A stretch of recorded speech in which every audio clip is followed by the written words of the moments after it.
friends, welcome to Collage Class episode number 4. Today we're working with circles and squares and we're going to create a collage with that. But first I want to tell you what it is that you will need for today's class. So, you remember episode 1 we made our name tag. I'm going to get that out of the way. You're going to need perhaps a piece of music paper. If you don't have one, that's okay. Grab anything that has perhaps a pattern on it, but nothing overwhelming. And if you don't have anything like that, that's okay. You can actually skip that part because it's simply for mounting. And I'm going to show you this. So this, I don't like the way that this came out. It was a fun experiment for me, but today I hope that I have much more success with this. This is fun and it's a party, but I don't love it. And that's okay, and I'm happy to share that with you because sometimes we don't always love everything we make. But you can see here that I simply mounted my paper onto the music paper. We might do something a little bit different this week, so you don't have to have it. That's my point. Now, grab 2 other plain pieces of paper. I chose pink and purple. Now if you look here, I did my circles, my painted circles on white, so you can go with white. But today I just wanted to mix it up a little bit and I grabbed 2 pieces of colored paper. One I'll do my circles on and then one I'll have just for mounting or if I just want to cut them into squares and use them here and there, putting my collage together. So we're going to see about that. So far we've got a piece of music paper if you've got it. If you don't, that's okay. We have 2 pieces of plain paper. They can be white if you'd prefer that. That's no problem. The next thing you're going to need are 3 colors of paint. And I have chosen blues. So you can kind of see that I'm working in a muted color family. These are cool tones. And so that's what I'm working with today. But you can see on this one, I worked with different colors. I worked with green and red and purple and kind of a bluey purple. And that could have been just from the way I mixed them. So I just wanted to do something sort of color coordinated with a light feel. But you can pick whatever 3 colors you want. Okay, there's not any hard rules here, but I would say if you would like to make sure you have some sort of success with it, go cool or go warm. I love pastels, and so I work in pastels a lot, but you don't have to. If you prefer true colors or even neutrals, if you wanted to, you could use white, black, brown, tan, gray. If you were into the neutral thing, you can do that. I mean, that would be kind of cool actually. So don't feel like you have to do what I'm doing. Yellow, orange, and red are stereotypical warm colors, and blue, green, and purple are stereotypical cool colors, okay? So I just wanted to let you know about that. Now there's a lot of blending and, you know, varying shades of things and that can change it, but we're just gonna go with the basics right now. And last thing that you will need, well, the last few things that you will need, if you have some buttons, that'd be great, or other circular objects that you might want to add to your collage when we're done. And this is gonna turn it more into a little bit of a 2D or 3D project, okay? So we're building on, each week we're trying to build on our skills, and so you could grab some buttons. You might want a paintbrush to apply your paint to your circular objects, and that's the other thing you're going to need. Grab some things in your house that are circular. I have this, and there's a perfect circle right on the top that actually sticks up, so I won't get a solid circle, I'll get a ring, and I think I'm gonna like that. On this one that I did, I got a lot of solid circles, and then I saw some friends do it and have just the rings, and I really liked how theirs turned out. I also have this bottle cap here. This is a smaller circle, and then I'm just gonna grab one more size. Actually, believe it or not, this was laying on my desk. This was like from an old tape thing. This has got a pretty thin edge, but I'm gonna give it a shot because I've got 3 different sizes here. So see if you can find 3 different sizes of circular items in your craft room or in your house. And if you had to, you could use the bottom of your paint container because that is a circle as well. It's funny when we start to look around, there's more than we realize.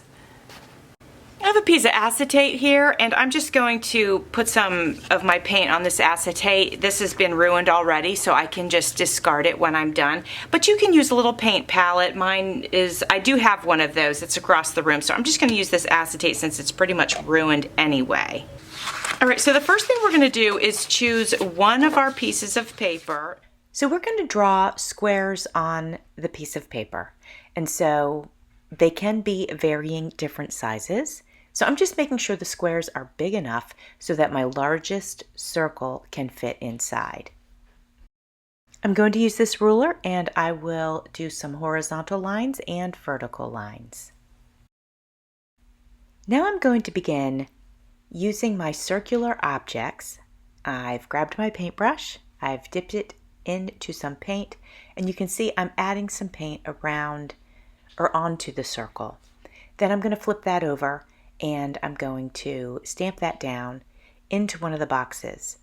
You'll also notice that I will stamp on the lines as well. The circles do not have to always go inside of the box, and it's actually kind of fun if you have some overlapping. As you can see, I started with the large circles, and now I am going to use the medium size circles, and then I will finish off with the small circles. And go ahead and try to have some of your circles touching each other. Okay, my friends, so I want to take a look at this one so we can just talk about this real quick. So you can see the difference of, I went with, instead of the solid circles like I had on some of these, I went with just the outline circles. And this one, I feel like I sort of overdid it, so I tried to be a little more minimalistic, although still plenty of circles on the paper.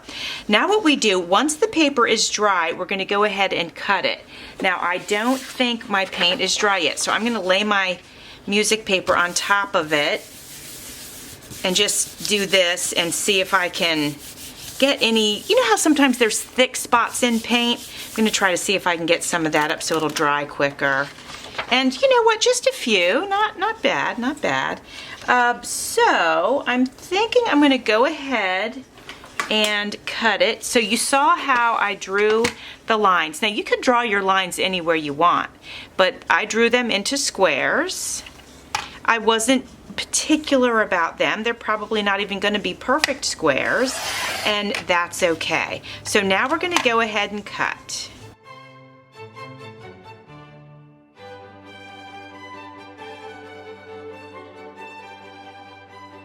If you don't have a paper cutter, that's okay. You can go ahead and use scissors. It's not a problem.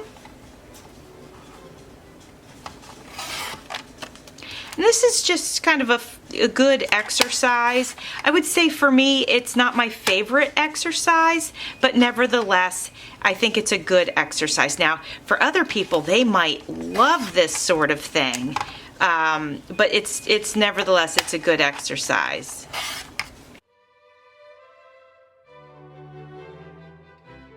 So remember how I had my paint on this acrylic? So I thought, is that what it is? No, it's acetate. But I thought that what I would do, just for fun, this doesn't have to be part of the lesson. So I thought instead of wasting the paint, I'd just go ahead and put it on the music paper, and I think it looks pretty. So anyway, we're gonna move this over here, move that out of the way. All right, now you're gonna grab your other piece of paper that's plain. So in this case, for me, it was my purple paper. This can be white, it can be whatever you want. Now we're gonna go ahead and let's take our pieces. We got a little oops here, but we're gonna embrace that. Let's take our pieces and let's have a look, and then we're just going to create a collage. You don't have to use all of your pieces, of course, just pick your favorite ones and use those. Like, I like this one. It's got a nice big circle on it. This one doesn't have much, so I'm going to move that over to the side. Just going to pick my favorites here. I like this one. This one's pretty cool, so I'll take that. Kind of like this one. This one doesn't have much on it. I'll get that out of the way.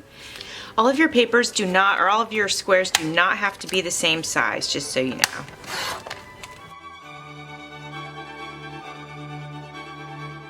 All right, so now let's go ahead and see if I can assemble something that looks appealing to me. And now I want to try something. I can put it on this plain paper and then cut it and then back it with this, or I can go ahead and tear this and put them on here, and I think that's what I'm going to do. You can do it either way. There's no wrong answer with this. Just have fun with this.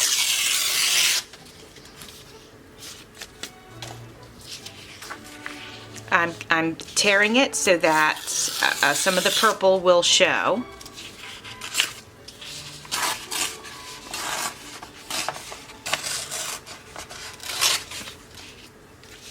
There, I like that. I think that looks nice. We are going to add some glue to the music paper.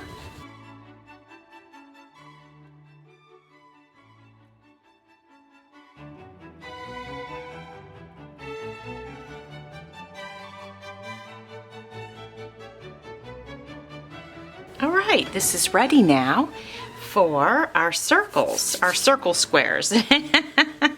So I'm trying to decide if I want to do it like this, and that is nice for the music paper. Maybe I'll go ahead and assemble it this way.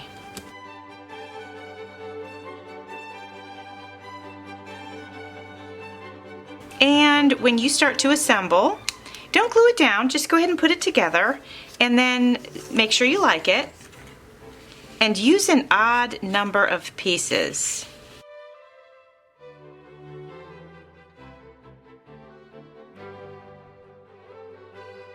Oops, what do you think of this?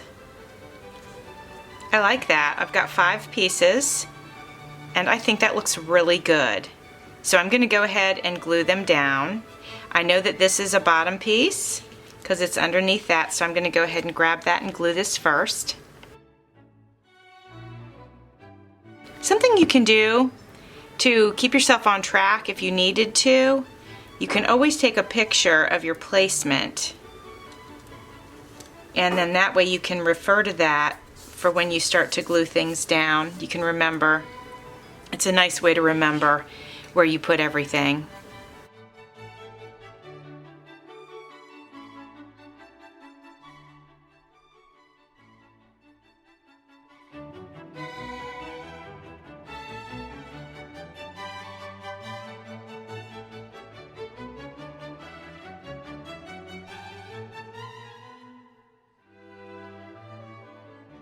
So notice how when I place them down, this one sticks out a little further than this one, and lower than this one. This one's higher than this one, and that just creates some interest.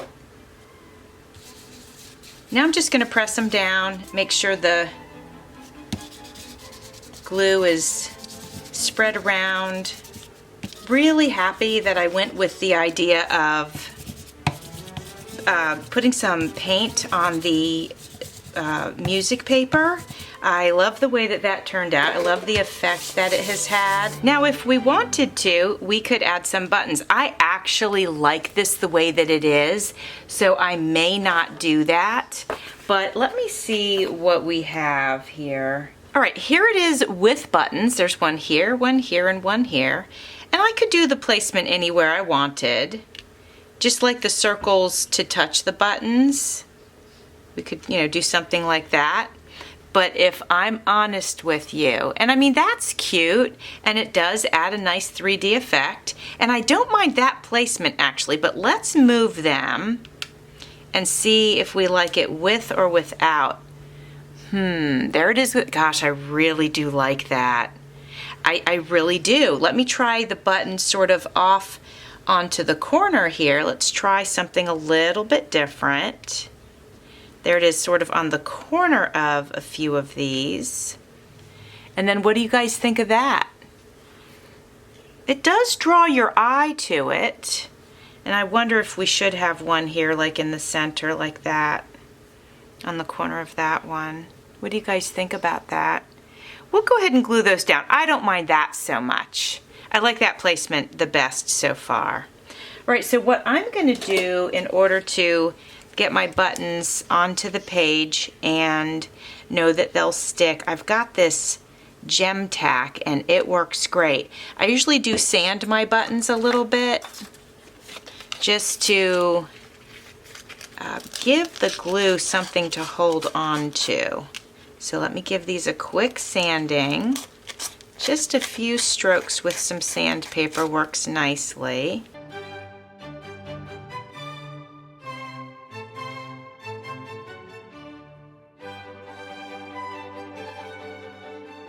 All right, now if we want to, we can cut some of the edging off to make this a little bit of a smaller piece.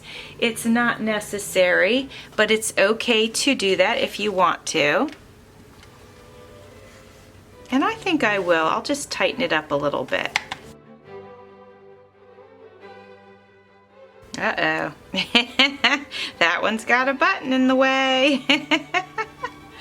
I don't know if I'll be able to cut that. Let me see. Oh, it's going over. It is. It's doing it. I can't believe it. Oh, I had to take my time on that one though. We'll take a little off the bottom here.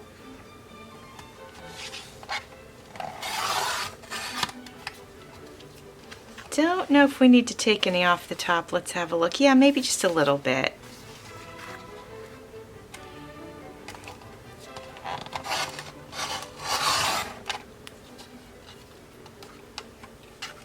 Got a little button glue on my ruler there. Okay.